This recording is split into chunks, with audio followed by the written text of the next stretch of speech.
Hey everybody, welcome back to the channel. My name is Ryan. I'm excited today because we're going to be diving into the latest Booker's batch. This is batch 2024-01, so first batch of the year. It's called the Springfield Batch.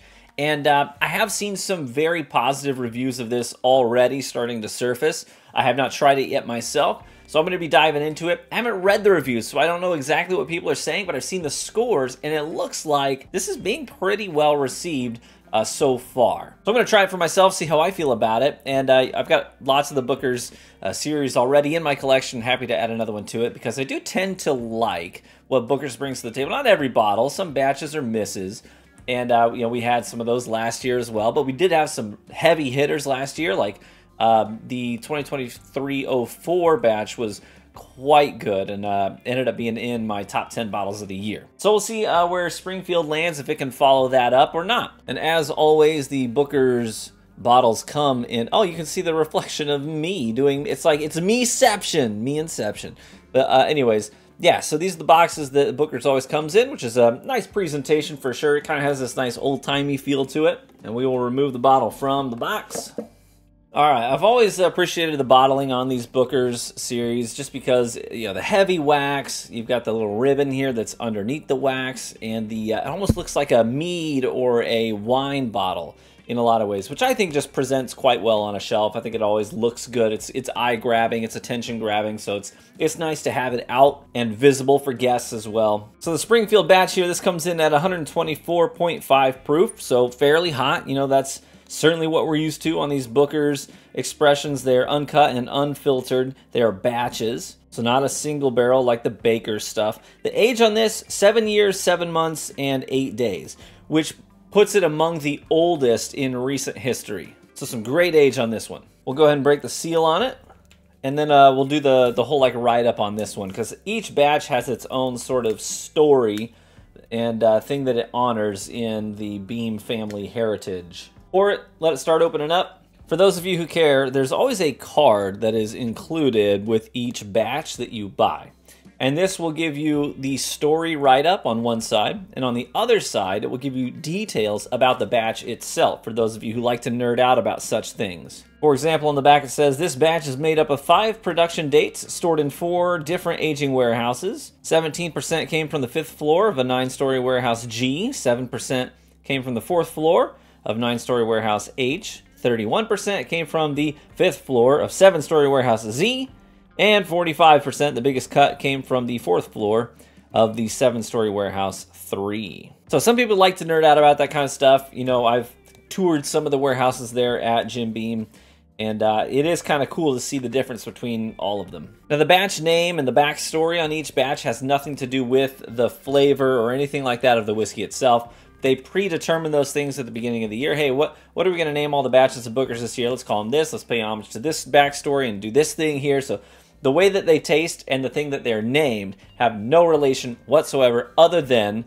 this is the Booker's lineup, and they tried to pay homage to Booker Noe and his heritage as well. And the story on this one, it's called Springfield Batch because Springfield is the small town where Booker Noe was from originally.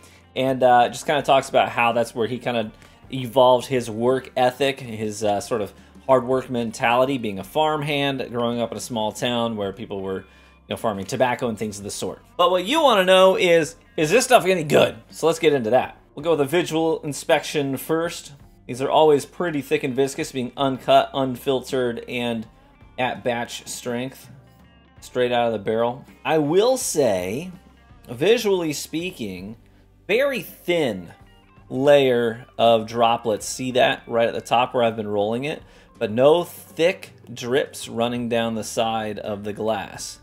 So it's not as syrupy and viscous as maybe some of the previous batches have been, at least from a visual standpoint. We'll see how that comes through on the mouthfeel though. On the nose, let's nose it.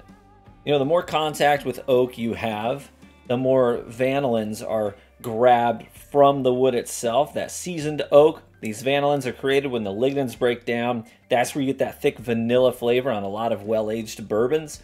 And I definitely get that vanilla barrel funk right up front on the nose of this. Like, this just smells really warehousey. Just thick, sweet oak. Waves of vanilla and oaky warehouse funk on the nose. And there's another sweet note in here that is, I think it's because of the funk that we're getting from the warehouse, but it's reminding me a bit of like vermouth on the nose, which is an interesting thing. I don't think I very commonly think of vermouth as a nosing note, but it's definitely coming to mind on this. I think it's just the combination of that sweet, but also that funkiness that you get from the warehouse. Reminds me of that funk that you get on vermouth. You know, vermouth is a fortified wine that's enhanced with botanicals that really makes it quite aromatic. And this reminds me of that aromatic nature of vermouth, that sweet but funky kind of a scent. I would say that's somewhat atypical for a Booker's on the nose, but not in a bad way at all. Let's try it. Cheers.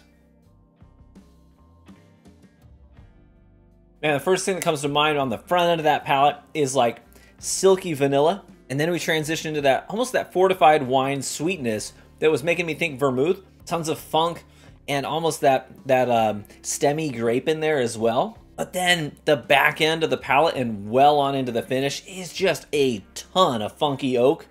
Great season. Not like young oak that's tannic and maybe a little bit bitter. No, this is like sweet brown sugary oak. Lots of vanillins in there. This is like warehouse influence, the sip, right? Everything that you come to attribute with that funky warehouse vibe with bourbon that's just been sitting in there for years and years.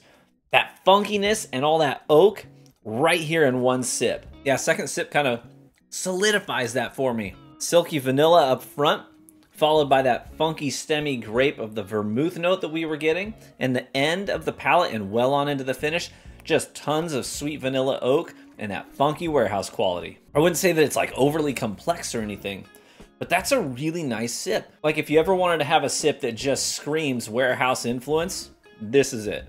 There's a part of me that kind of wants to like just set aside an ounce of this just to make a Booker's 2024-01 Manhattan with it.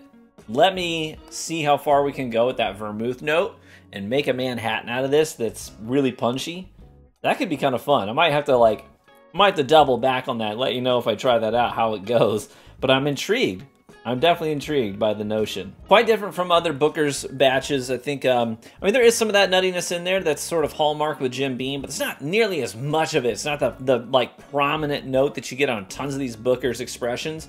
It's also less oily in the mouthfeel, more silky and subtle. And the warehouse influence on this one is just, I think, maybe the star of the show, while it's a component of the sip for many of these other batches. All in all, I have to say that, you know, Booker's sort of, I think it has its work cut out for it as a line, as a product line, because you really have to try to innovate every year. Because I think that the overall reception towards the Booker's product line has, I think, maybe tapered off a little bit. I think it used to be much more hyped experience getting your hands on a Booker's bottle. And then in the recent couple of years, I think that hype has come down a little bit as more things on the market have become more available that are similar. So I don't envy them because I feel like they have to constantly innovate.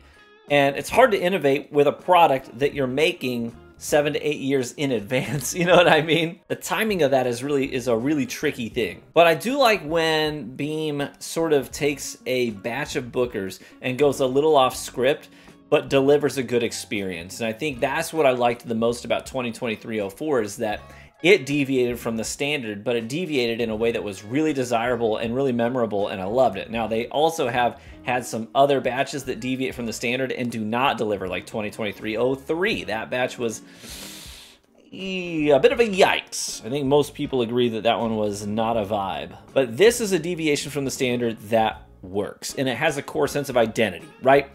Funky warehouse influence, but also grounded as a Jim Beam product still. Recognizable. So I think if I was going to give this a score per my scale, I'm probably going to land at a 7.1 because this is a $90 bottle. So it's not a cheap experiment for people who want to experiment with a sip that's off book, that's not predictable. Off book, no pun intended there. So this is going to be a little bit of a risk when you buy it because you may not actually like that deviation. I happen to really appreciate this deviation, but I understand that it might not be for everyone. But you also have good value here in terms of age, being one of the oldest Booker's expressions that we've seen in recent years. I think in the last decade, this is probably, what, the second to third, maybe third oldest that we've had. Plus, you're paying a little bit for the custom box, the presentation. I think all of that is a package deal. It's not just the juice alone. So I think 7.1 is a fair score, because I think this is really good. And I would recommend that if you do like the Booker's product line and you are used to it, and you want to have something that's maybe a little off script but still grounded, you might want to pick this up. I would recommend it to Booker's lovers. If you are not familiar with the Booker's line, maybe try a pour of this and see if you like it, and then go grab a bottle. I don't think that you're gonna see significant markup on the secondary for this or anything like that. You could probably get it at or close to MSRP of $90 whenever you decide that you want it, if you decide that you want it. So there you have it. That's my review of the Booker's 2024-01 Springfield Batch. Let me know if you've had this. What did you think of it? Did you appreciate it for what it is? Did you not really care for it as a deviation? Or did you get completely different notes than I do? Because sometimes people say that. They're like, I tried it and I don't get any of the things you're talking about. And that's totally fair. There's no accounting for taste. Everybody's palate is different. But that's what I got out of this and how I'm feeling about it. Thanks so much for watching the video today. If you did like it, maybe consider leaving a like in the video, as it's the best free way to support the content here on YouTube. And feel free to join our Discord, totally free. Link is in the description. Introduce yourself. We'd love to get to know you a little bit better. Big shout out to my Patreon supporters who funded this bottle and many of the other bottles that I get to pick up and review here on the channel. Really appreciate you guys. Cheers, my friends. May you live richly and get better with age, and hope to catch you in the next one. Bye-bye.